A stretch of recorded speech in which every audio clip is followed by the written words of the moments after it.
So welcome to day 5 in this little series, this short series rather, of mini yoga classes. I'm delighted that you're here.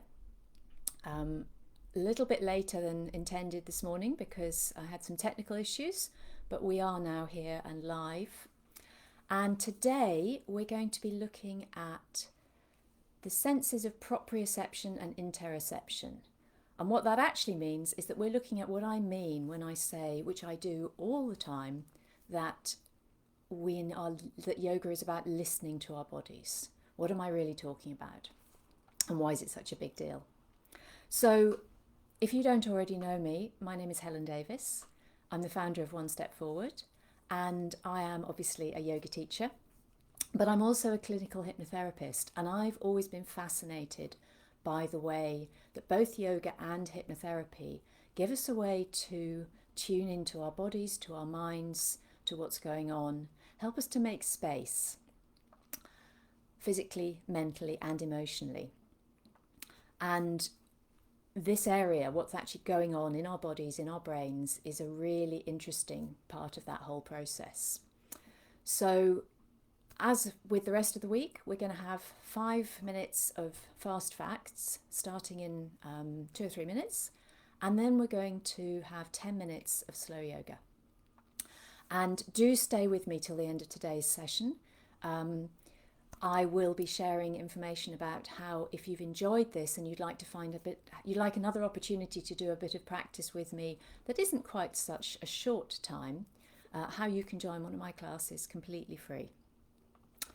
So, as I say, today we're looking at listening to our body awareness, why it matters so much, and how yoga can help. Don't worry about trying to remember everything I say. Anything that you really feel you need, your body feels it needs, you will remember. That's the way our minds work. And of course, these videos will be staying on Facebook, on my page, and on my YouTube channel till the end of this month, November 21.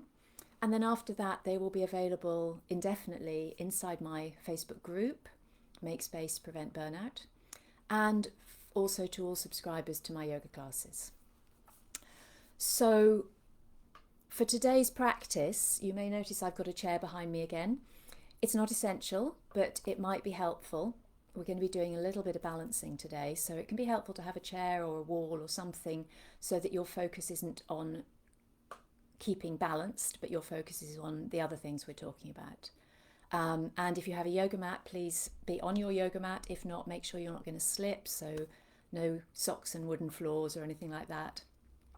But meanwhile, feel free to sit or lie down while I do my first talk, my bit of introduction, and we will take it from there.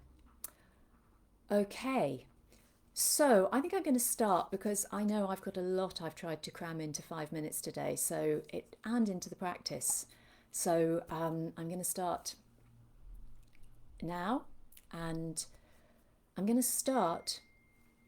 Oh dear, the tech today is all going. I haven't turned my phone off. Okay, I'm going to start with a quick recap. What have we covered over the last 5 days? So we've learned that yoga is the settling of the mind into silence, and that it's not just postures. We've learned that slow mindful yoga improves awareness, and that is critical to neuroplasticity, or the brain's ability to change itself. We've learned that yoga helps us to widen our window of tolerance, which means we can function to our best capacity, whatever life throws at us.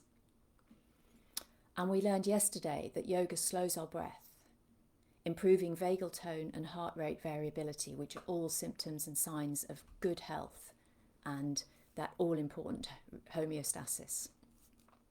So today, as I say, we're going to focus on listening to our body. And we're going to talk about proprioception and interoception. So proprioception is the sense of awareness that we have of our own body in space. So whether you're sitting or lying at the moment, I invite you to close your eyes for a moment and touch your nose. Now, I think it's likely that most of you, I'm doing it myself, most of us manage to get pretty close to the tip of our nose when we do that. You might not be quite there, you might have gone straight there. But that ability to know where our fingertip is and where our nose is, even when we can't see it, that's proprioception. It's also the sense that allows us to walk without having to look at our feet each time. Imagine or compare it in your mind to how a baby walks when they first start. We don't even think about it. So that's proprioception, awareness of our bodies in space. What I really want to talk about today is interoception. This is the awareness of how our body feels from the inside. So check in for a moment with your body right now. Are you hungry? Are you cold? Maybe you need to pee. Do you have an awareness of being touched right now? That's more likely to be your clothes or the floor that you're connecting to. But if somebody taps your shoulder, the lightest touch, we feel it. Can you perhaps feel or become aware of your own heartbeat or pulse in any place in your body? And taking it a stage further, whether you're lying or sitting, just tune in for a moment to your hips. Do you notice? Are you aware of whether one hip is a little tighter or a little looser than the other? All of these are using interoception. Interoception is how our body communicates with our brain in its ongoing quest for homeostasis, bringing us back to balance. So this is the information that the vagus nerve that we were talking about yesterday and the spinal nerves are sending constantly from your body to your brain. And those messages can be physiological, they can be emotional, they can be related to our conscious awareness, and they influence everything, our emotions, our behavior, even our decision making. So poor interoception inevitably means a lack of homeostasis because we're not getting the messages to take us back to balance. And that can manifest in many ways. It can manifest as pain or symptoms that are unexplained medically. It can manifest in negative emotions and anxiety, in poor emotional regulation, inability to control our own emotions or be aware of them even. It can even manifest in things like eating disorders and addictions, and physiologically in high blood pressure, in fatigue. So it's hugely important. Good interoception, on the other hand, helps us to constantly return to balance because we're constantly getting those messages. Our body is getting those messages about what needs adjusting to get us back to balance. And that in turn can help improve vagal tone and heart rate variability, which, as we've been talking about, are key to being able to cope with the things that life throws at us. It can improve our ability to be present and in the moment. It can give us greater agency, greater self-regulation and co-regulation. And ultimately, it boosts our resilience to whatever is going on. And the thing is, we're not taught this as children. We have no idea how important it is to understand, to listen to our bodies. So most of us tend to grow up connected from our bodies and become less and less connected as time goes on. And when we don't know how to listen to our body, we don't notice when things are out of balance. When we don't address the little things, they get bigger. And I can tell you, if I had known how to listen to my body 15 or 20 years ago, I would not have come down with chronic fatigue syndrome out of the blue a decade ago. This is how important this is. Slow, mindful yoga teaches us to listen to the body because the whole time we are noticing, what do I feel? Making tiny movements, adjustments. How does it feel now? We start by feeling and listening into the physical body, and the interoception ability improves, increases, and we get better and better. Meditation, which is a part of yoga, helps us to listen to our mind, to watch our thoughts, to notice our feelings. All of this is teaching us moment by moment to improve our own interoception skills. And this is why slow yoga, the way that I teach yoga, is not about complicated postures.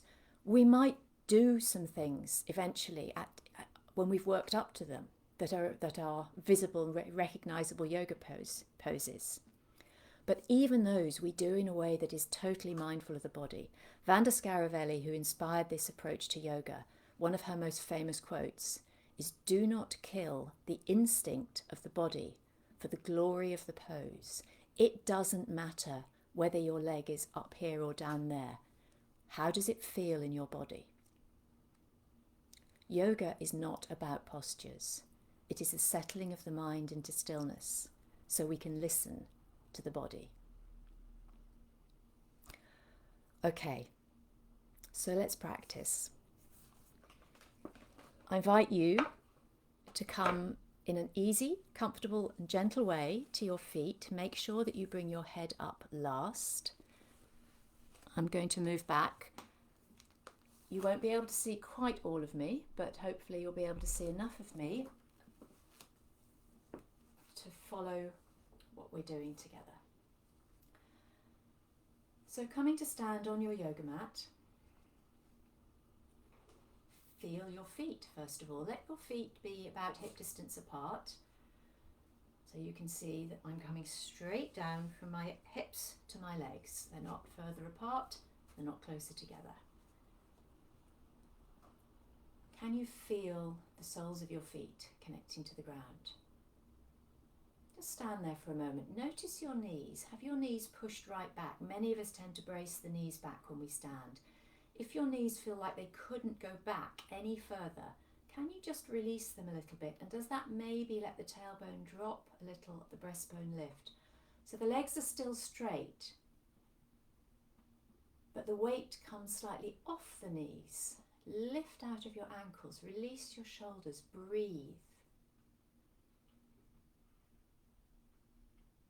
And now let's gently rock forward. Bring your weight a little forward onto the balls of the feet, a little back to the heels. Just very gentle rocking movements. Can you let this movement come from the feet? So we're not moving from the upper body. The upper body is still and relaxed, and we're just moving forwards and backwards from the feet. Are you breathing? Keep breathing.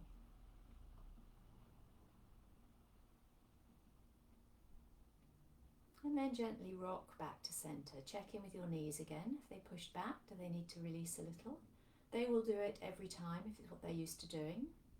Part of the process is noticing and releasing them again. And now rock slightly from side to side. Again, little tiny movements coming from the feet so that you come into an awareness of the outside of the foot you're leaning towards. And then all the way across the ball of the foot to the inside and across to the outside of the other foot. And this time when you come back, when you pause, I'd like you to pause with your weight over your left foot. So let that left leg start to take more of the weight of your body. Again, check in with the knee. Notice whether the knee has pushed back, excuse me, as you do that. Can you let it soften a little? If you find it helpful to just rest a hand very gently on a chair, a piece of furniture, against the wall, you can do so.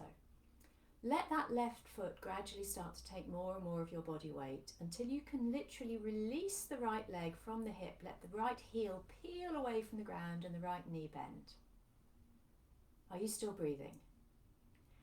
When you're resting on the ball of the right foot and the right foot is so light that it's not really connecting to the ground, it's just there, can you lift out of your left leg a little bit more so you go down into the foot, up out of the ankle, all the way up to the breastbone? And then let the right heel spin round so you're resting the ball of my foot is still on the ground. I know you can't see it. The heel of my right foot is resting on my left ankle. Check your left hip. Has it pushed out? Can you lift up through the knee? Release your shoulders. Keep resting your fingertips on whatever is helping you balance if that's helpful. Breathe. What's happening in your left foot? If your left foot is supporting most of the weight of your body, you might be aware of a little tiny movement in the foot. Or you might not, it doesn't matter. Just open to the possibility. And then release your right foot. Come back to centre, you might want to move your legs a little.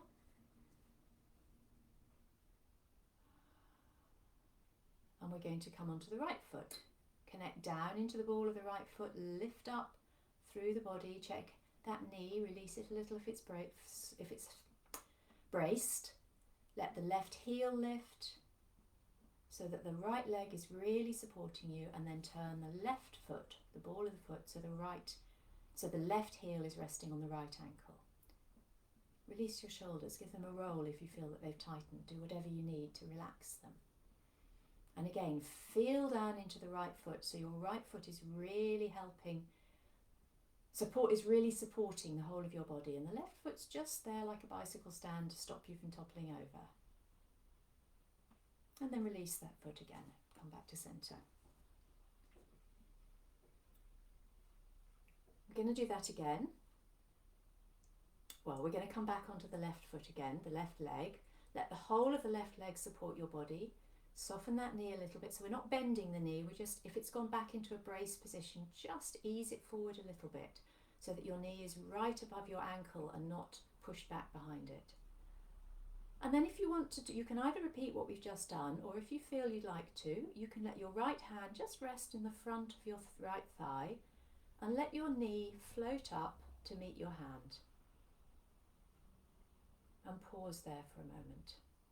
If you want to use your other hand to support you, do so. It's even one finger. In fact, I recommend you just use one finger. It's more psychological for most of us, and you might want to open your knee across in front a little bit, very gently, and then feel how your knee wants to move. And we're going to bring the knee out to the side and either back down so that we're resting on the ankle, or you can bring the sole of the foot in to curve around the curve of your calf, your opposite calf, or if it's something you're used to doing, you can bring your foot right up to tuck in at the top of your thigh.